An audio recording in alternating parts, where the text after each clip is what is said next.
So Louis Putterman is a PhD student at Harvard, and he has had lots of interesting works on sparsification, method optimization, and today he has graciously accepted to give a tutorial on mostly on the RSW algorithms, right? Okay, thank you. Take it away, Louis. Sunglasses. I came prepared.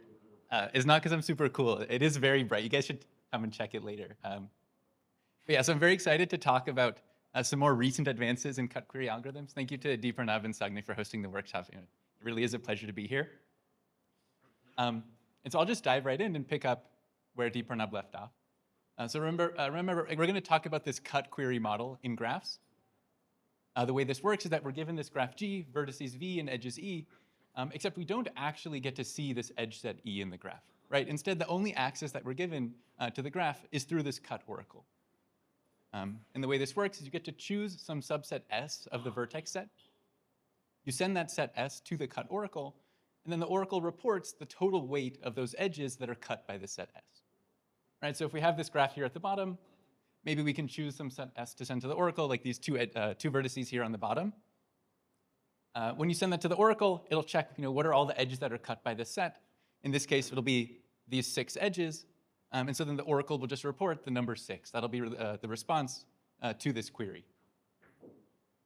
And as Deepranav mentioned, kind of the guiding question that we're going to talk about today in this cut query model is when we can learn non-trivial graph properties while only using a small number of these cut queries, right? Only a small number of calls to this cut oracle.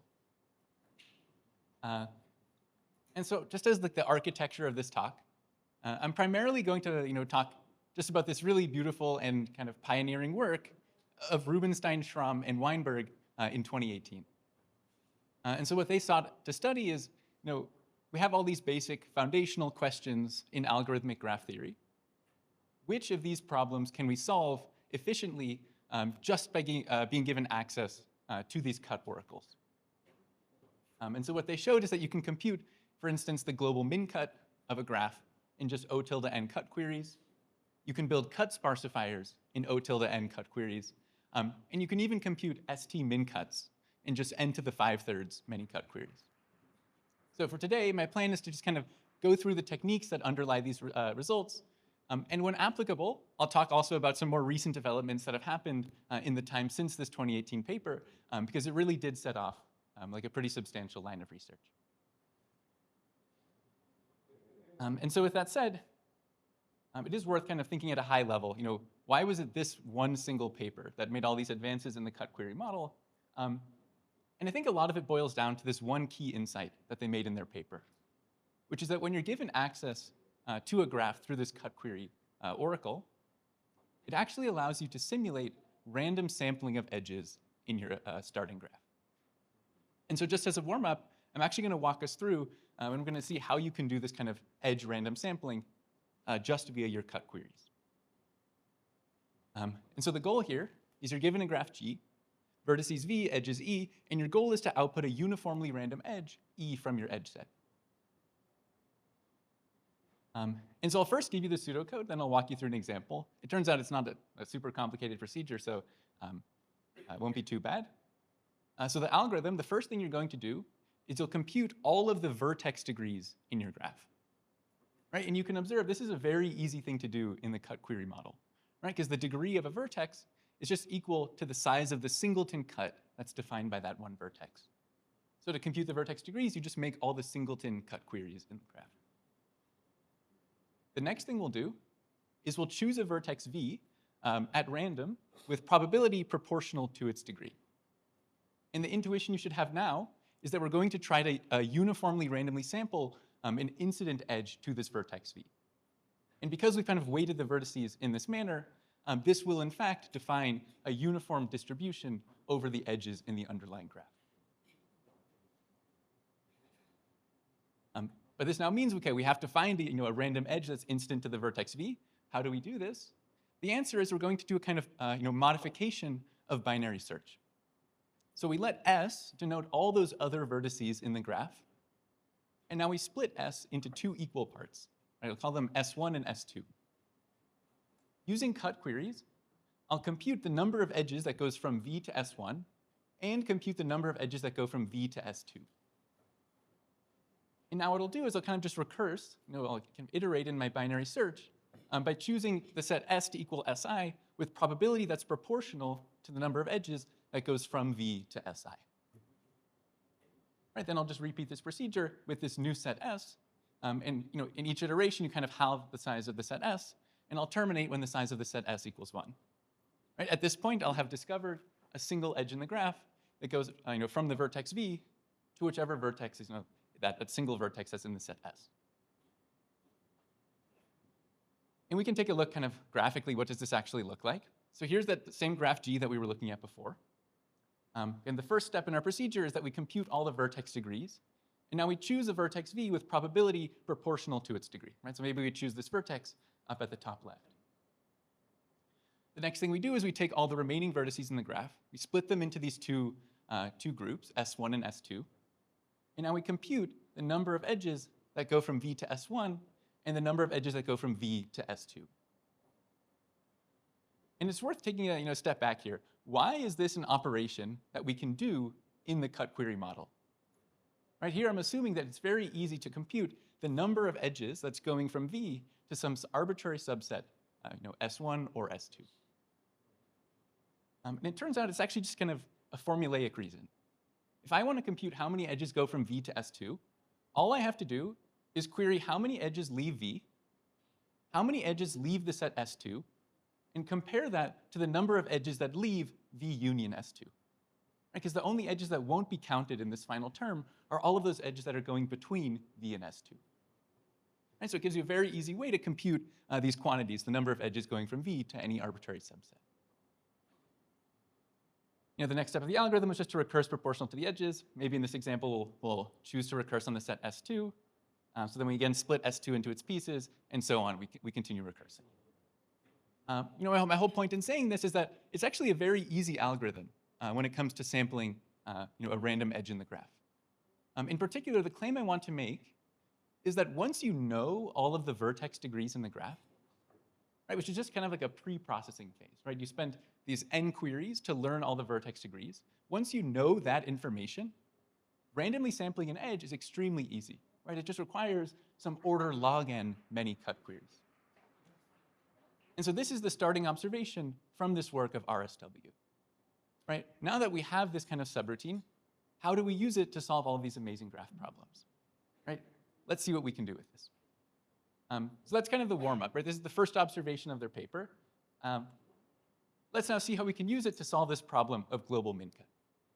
And so remember, in this setting, we're given a graph G. Our goal is to output the value, the exact value, of the smallest cut in the graph. And our goal is to do this while only using O tilde n many cut queries to the graph. And so before I actually give you the exact algorithmic pseudocode and walk you through what the algorithm looks like, I first just want to give you a little bit of intuition about how you should expect this algorithm to look. And the key first piece of intuition is that now that we can do random sampling of edges, it turns out that we can actually simulate random contraction of edges. And random contraction is this operation that was first introduced by Karger in his seminal work in the 1990s. And it's one of the most kind of important subroutines when it comes to solving minimum cut problems in graphs. And so because we have sampling, we're now going to also be able to simulate this random contraction.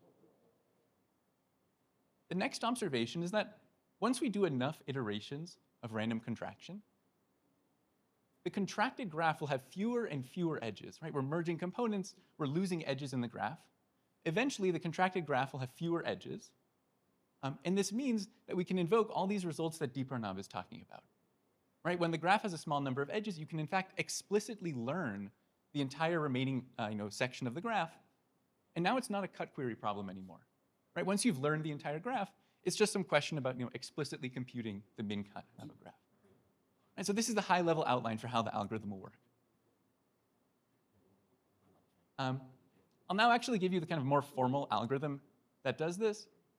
To keep things short, I know we're running on a tight ship, I'm going to simplify it a little bit. I'm not going to talk about solving the min-cut problem in general for graphs, we're going to make this additional assumption that the minimum cut is of size at most log n.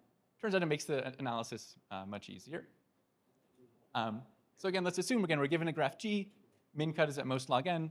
Let's output the exact value of that min cut in just O tilde n many cut queries. So this is going to be the algorithm. We start by initializing kind of a description of components in the graph. Initially, these are completely trivial. Every vertex is going to be its own component. Now, while the number of edges in the graph is at least something like 2 times n times log n, we're going to sample a random edge uv from the graph G where you've contracted on all of these components. And I'll explain more what this means in a second. I'll have like an example of what this looks like. But we're going to sample a random edge from this contracting graph. If this edge uv goes between components, say ci and cj, then I'm going to merge those components ci and cj. I'll keep repeating this previous line until the number of edges in the graph becomes smaller than 2 times n times log n. And at this point, I'll then learn all of the edges in the graph G between these contracted components. This is, again, using these methods that Deepernob mentioned. Finally, once we've gotten to this regime, we've now learned an explicit graph. We're just going to output the min cut of this resulting graph G that goes between these contracted components. Right, that'll be the entire algorithmic pseudocode.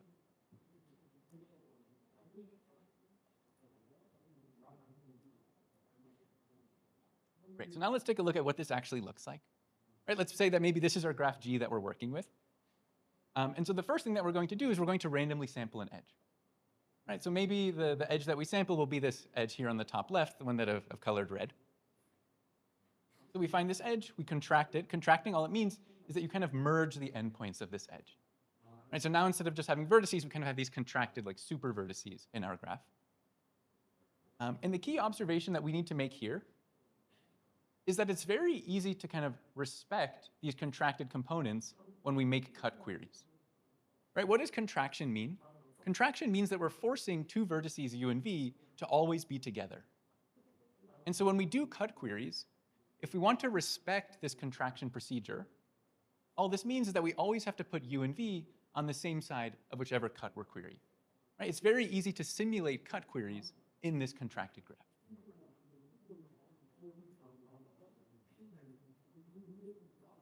And we'll pick up where we left off. Again, we're going to sample a new random edge from this now contracted version of the graph. Maybe it's this new red edge that I've put up on the screen. We then merge those endpoints. Maybe the graph looks like this. And again, we keep repeating this procedure until the number of edges in the graph becomes sufficiently small. Maybe we keep doing it like this. Eventually, we'll get to a point where there's only some n log n edges that are left in the graph. And at this point, we'll stop our contraction procedure. The point is now, because there's only n log n edges, we'll explicitly learn this kind of contracted representation of the graph. We can do this in a very efficient number of cut queries because there's so few edges. And now, because it's like an explicit representation of the graph, we'll just use some offline kind of static graph algorithm to explicitly compute the minimum cut of this version of the graph. And so if we want to argue that this procedure is in fact returning the minimum cut, there's really kind of 2 things that we need to show in order to actually prove this result from RSW. The first and kind of more technical piece of the analysis is to show that the minimum cut of our starting graph G actually survives all of these contractions that we perform. Right, and so what does that mean? I want to say that the minimum cut value of your starting graph G, in fact, equals the minimum cut value of the resulting graph after you've done all of your contractions. The second claim we need to show, it'll be kind of just basically bookkeeping, is that you can actually implement this procedure in a small number of cut queries, right? Just O tilde n cut queries. But so let's take a look first at this first claim. The key observation, it turns out, is essentially the same as Karger's key observation, which is that when you're doing these random contractions in the graph, the minimum cut will survive the contractions as long as no edge that participates in the minimum cut is contracted. Right, so this means when you're running your contraction procedure, the minimum cut will always persist in your contracted version of the graph, as long as you never decide to contract on one of the edges in the minimum cut.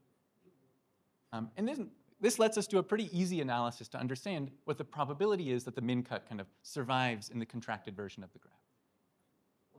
Right, because we know there's only log n edges in the min cut, and we know that we're only ever running our contraction procedure while there's at least some n log n or 2n log n edges in the graph. And so this means the probability that you survive one contraction is just 1 minus log n divided by n log n. Right, the log n is the size of the min cut, the n log n is like a lower bound on the number of edges in the graph. Right, so you survive one contraction with probability 1 minus 1 over n. You'll do at most n rounds of contraction. Each time you do a contraction, right, the number of vertices decreases by 1. And so the probability that your min cut survives all the contractions will just work out to be some kind of omega 1, which is good enough for us. The second thing we need to show is that, okay, it's also the case that the number of cut queries is bounded by O tilde n. Again, this will turn out to just be some bookkeeping, though there is one subtlety. I'll break down the complexity into these kind of 3 fields. So the first is, remember, in order to do random sampling, which we need for the random contraction, you first need to learn the degrees of the graph. And so it's tempting to say, oh, okay, learning degrees is just n cut queries. You have to remember that we're actually like simulating sampling on the contracted version of the graph. Every time we contract, we're making kind of a new vertex. So you have to query the degrees not only of all the vertices in the graph, but also every super vertex that appears during this procedure. So that's why I've written order n. I mean, I probably could have written it as just 2 times n. The second thing is, again, actually sampling these random edges. This will turn out to be just some order n log n many cut queries. And then finally, there's this complexity of learning an n log n edge graph, which will work out to just order n times log squared cut queries. I will mention, so in the RSW paper, they of course study the regime where the min cut values are larger too. I won't really get too much into these details. And part of the reason for that is that there's actually lots of open questions from this paper, one of which is whether you can find the global min cut in a better complexity than O tilde n. And this question, it turns out the answer is yes. In a beautiful work of Aper, Zafran, Gavrikovsky, Lee, Sugnick, and Nanankai. And we will be hearing about this result from Sugnick in just a little bit. And so I think he'll give you some more intuition about how things work in kind of the general regime with larger min cut values too. There are also natural other questions that you can ask. Right? For instance, this algorithm that I just presented to you, it's very strongly using randomness. Right? From the random sampling to the random contraction, we're using randomness essentially in every query that we make. And so it's natural to ask whether we can actually get non-trivial deterministic algorithms for this problem. And to my knowledge, there is kind of a partial yes. Right? There is a known result which gets complexity n to the 5/3 many cut queries, and will give you the global min cut deterministically. This is a paper by Anand, Saranurak, and Wang.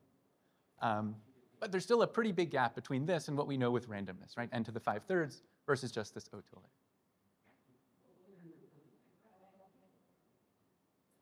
That's all I was going to say about the global min cut problem. Now I'll transition and talk a little bit about building cut sparsifiers in this cut query model. Are there any questions? It's still a little glare, so I might be missing, but all right, perfect. So then let me talk about cut sparsifiers. And so for those of you who are uninitiated, what is a cut sparsifier? You're given a graph G. A cut sparsifier of your graph G is parameterized by this value epsilon. So a 1 plus or minus epsilon cut sparsifier is a subgraph G tilde, which preserves every single cut size in the graph to a 1 plus or minus epsilon factor. Right, so it really stores a lot of information about the connectivity of your original graph G, while simultaneously, hopefully being much sparser. Right, so as an example, here you have a graph G.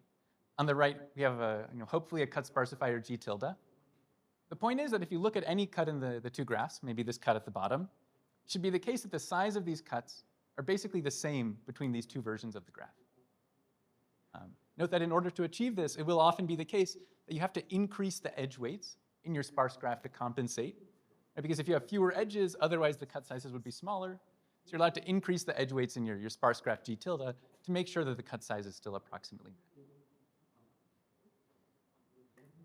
And because we're going to talk about building cut sparsifiers of graphs, I do have to talk a little bit about how you can go about building these, even just in the static setting.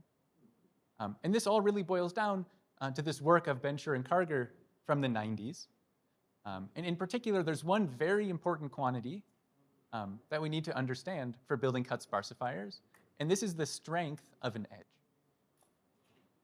So again, given a graph G and an edge E in your graph, I'm going to define the strength of an edge, which I'll denote by lambda sub E, to be the maximum over all subsets S of vertices that contain that edge of the minimum cut of the induced subgraph on S.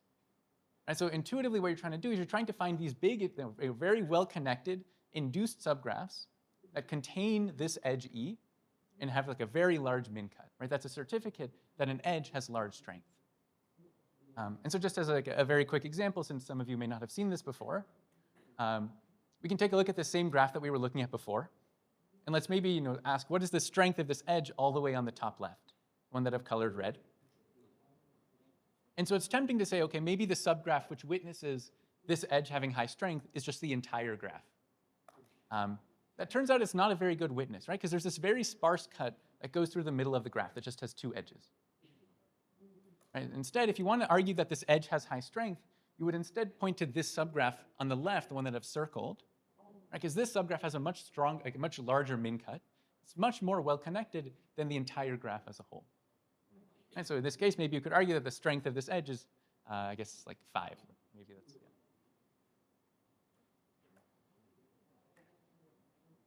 And so the reason we care about the strength of an edge is, again, this work of Bencher and Karger, which showed that once you know the strengths of all the edges in the graph, there's in fact a very easy sampling procedure which allows you to essentially compute a very sparse cut sparsifier of your graph. So in particular, they show if you sample each edge E from your edge set independently with probability that looks like log n divided by the strength of that edge times epsilon squared. And again, if you sample an edge, we'll give it weight, which is inversely proportional to the sampling rate. In this way, you're actually doing like an unbiased sampling of the edges. If you do this kind of sampling in a graph, you will in fact produce a cut sparsifier of the graph that only has n log n divided by epsilon squared many edges. Moreover, this will be a very good cut sparsifier. The accuracy will be this 1 plus or minus epsilon with high probability. And so this will be the starting point for this work of RSW. Right, so what do they say? They say, okay, even just using this cut query model, you can in fact build a 1 plus or minus epsilon cut sparsifier with just order n log n over epsilon squared edges using only O tilde n over epsilon squared many cut queries. And the entire intuition for this procedure is that you're really just going to try to simulate this strength sampling based scheme of Bencher and Karger. And for the sake of time, I'm not going to go like completely into all the details. 10 minutes? Okay. I won't go into all of the details about how exactly this procedure works. Instead, I'll just kind of give you an example, give you some of the intuition about how you can go about estimating these strengths of edges, even when you're only given access via the cut query model, right, where you can't see the entire graph. Yeah. Right. So this all boils down. How do we calculate strengths in a graph just via cut queries? And so again, the algorithm is going to rely very heavily on this notion of random sampling. And so the goal, kind of instead of thinking about this from an edge perspective, right, you could ask, for an edge, what is the strength of that edge? Instead, we're going to ask, the components, right, these subsets of vertices are what witness the strength of edges. So instead of finding the highest strength edges, let's find the highest strength components in the graph which witness those high strength edges. And so what they're going to do is they're going to very aggressively subsample their graph. I think for now we'll subsample at a rate which looks like log n over n. And we'll use this to discover those components in the graph that have the highest strength. Right, so in this example, let's take this graph here. We're going to sample very aggressively, right, at a rate which looks like log n over n. And once we do this subsampling, we'll get a graph that looks something like this. And so now we're going to do some cleanup on this graph. Right, the point is, there are lots of disconnected pieces of this graph. There's lots of very sparsely connected pieces of this graph, which could have just been due to noise in our sampling procedure. What we'll do is we'll take this graph, we'll iteratively compute the min cuts in this graph, and delete these min cuts while they're of size less than log n. Right, so as an example, for instance, this bridge edge that we have here is participating in a cut of size 1. So we'll find this edge, we'll delete it. In fact, we'll do this basically for every single edge on the entire right-hand side of the graph. And so all of these edges will be deleted in this processing phase. And so the key claim from RSW, again, which I won't actually give you the proof of for the sake of time, the key claim is that these remaining components, where the minimum cut is still greater than or equal to log n, even after this very strong subsampling, these components were in fact high-strength components in your original graph. Right, so this remaining piece on the left, which still has a good min cut, this was a component of strength greater than or equal to n over 2 in your original graph. So this now gives you some information. You've identified the highest strength component in your graph. And so what we'll do is very similar to before. We're going to contract this component and repeat our sampling procedure. Right, we'll take those vertices, we'll contract them into their super vertex. And now we'll repeat this kind of procedure of subsampling to identify the slightly lower strength components.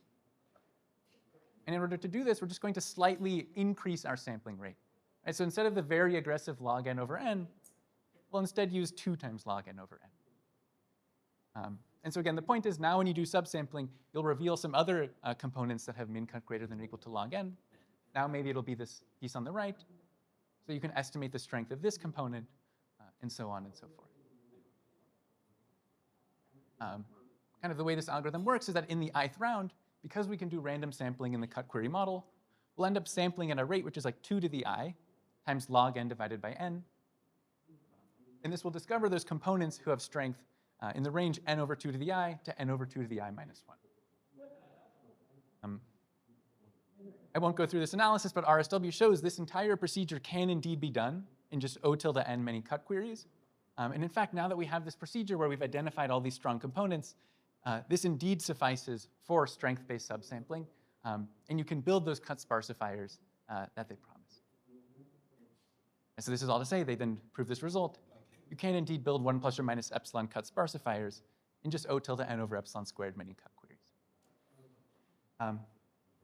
I will mention there are natural questions you can ask from here. Does this work for weighted graphs? So in the regime where the weights of the edges are polynomially bounded, you can just do the same exact algorithm, but with a trick. Instead of being a weighted edge, make it like parallel edges. You can also ask whether it works in the regime where the weights are unboundedly large.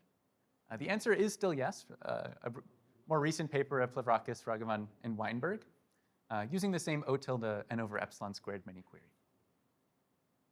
In the spirit of Deepranath's discussion of hypergraphs, there's also a question of whether you can do this kind of sparsification on hypergraphs. Again, there was a positive answer with some conditions from a work of Chen, Khanna, and Nagda. Khanna is, of course, Sanjeev.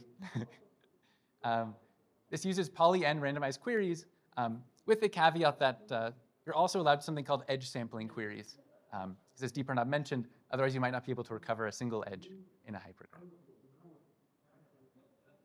As far as I know, there are still lots of open questions in this area, with respect to deterministic algorithms for sparsification, things like spectral sparsification of graphs.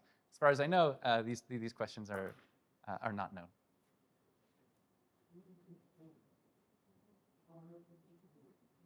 I'll leave it up. There's lots of people taking pictures. I'll leave it up for 5 more seconds. Perfect. So then finally, I think I just have about 5 minutes left. I'll talk a little bit about how you can compute minimum ST cuts. And this, there is a chronology to these results that I'm presenting. This result on computing these minimum ST cuts is very heavily going to rely on these results on computing sparsifiers of graphs. And so again, in the setting, the goal, you're given a graph G, vertices V, and edges E. You want to compute the smallest cut that separates two vertices S and T. And so for this one, I'll just dive right in. I'll give you the algorithm. Again, it's pretty straightforward. Maybe time permitting, I'll walk you through a picture of how it looks. Maybe I'll touch on some of the analysis. But so the algorithm, what are we going to do? Again, we're given our graph G. The first step of this algorithm is to compute a 1 plus or minus epsilon sparsifier, which I'll call H of this graph G. And this is going to be a very accurate cut sparsifier. Right? The choice of epsilon will be 1 divided by n to the 1/3. And so I think that's like a very accurate cut sparsifier. And now remember, this cut sparsifier, this is an explicit graph that we now have in our memory. Right? Once we compute the cut sparsifier, this is like a static graph. It's not accessed via cut queries. It's an explicit graph that we have recovered. So what we'll do is we'll compute a maximum flow, which I'll denote by F, that goes from S to T in this sparsifier H. And I'll let H prime denote the residual graph. So H prime is going to be H minus F. So now in this kind of residual sparsifier, H prime, I'm going to find all those components that have minimum cut at least 3 times epsilon times n. And again, remember, this residual graph, it's in our kind of static memory. We're not doing cut queries for this. We already have the graph right in front of us. So I'll find all those components in H prime whose minimum cut is at least 3 times epsilon times n. I'll call these components C. And then maybe you can see where this is going. I'm going to contract these components in the original graph G. So I'm going to look at the graph G contracted on C. And I'm going to explicitly learn this graph G contracted on C. And then finally, once I've learned this graph G contracted on C, this is again now an explicit kind of static graph theory question. Let's compute the exact ST min cut in this graph G contracted on C. And so the theorem from RSW is that not only can you do this algorithm in just n to the 5/3 many cut queries, but it will in fact recover the kind of exact ST min cut with high probability. And so in order to prove a result like this, again, there's kind of really 2 new things that we would need to show, right? We already know that computing the sparsifier, everything there will be fine, right? You do it in n over epsilon squared cut queries. That'll give you exactly that n to the 5/3 complexity that we're looking for. So the only kind of remaining piece where we'd have to make cut queries is in explicitly learning this graph G contracted on C. So that's a kind of a formal claim that you would have to show, right? That in this graph G contracted on C, there are at most n to the 5/3 many edges. The second thing you would have to show is that the exact ST minimum cut will still persist in this graph G contracted on C, right? That it still survives even after you contract these components that had large min cut in the residual sparsifier. So I think in the interest of time, I did want to talk a little bit about this, proving that the ST min cut survives. I don't know if I'll have time for that, but I'll at least give you a picture about what exactly is this algorithm doing. So here again, we have our graph. At the top, we have the 2 terminals S and T. The first step of the algorithm is to sparsify the graph, right? So we produce this sparsifier that we now have below. This is the graph that I was calling H. In this graph H, again, it's a graph that we have explicitly in our memory. So what we're going to do is we're going to explicitly compute the maximum flow that goes from S to T in this graph H. And now we have this residual graph, which is all the blue edges. That's the graph that we call H minus F. And essentially, the argument that we're going to make is that because our graph H is a sparsifier of the original graph, the value of the flow in the sparsifier is very close to the true value of the optimal ST min cut in the original graph. And that's what a sparsifier guarantees, because you preserve all the cut sizes. And so the next step was now to say, okay, look at this sparsifier. We look at all these residual components that still have large min cut after routing this flow. We want to contract those components away. Right? Equivalently, what we want to show is that no ST min cut in the original graph G would ever cut one of these blue components that's like very well connected. Right? That's the kind of statement that you would want to show. Right? The intuition is no ST min cut will ever cut these blue components that are 3 epsilon n connected. And let's think about why. If you look at a cut which is separating S and T and also cutting a blue component with high min cut, in the sparsifier, the size of such a cut is going to be the value of your flow plus the min cut of the blue component. Right? So it'll be flow plus 3 epsilon n.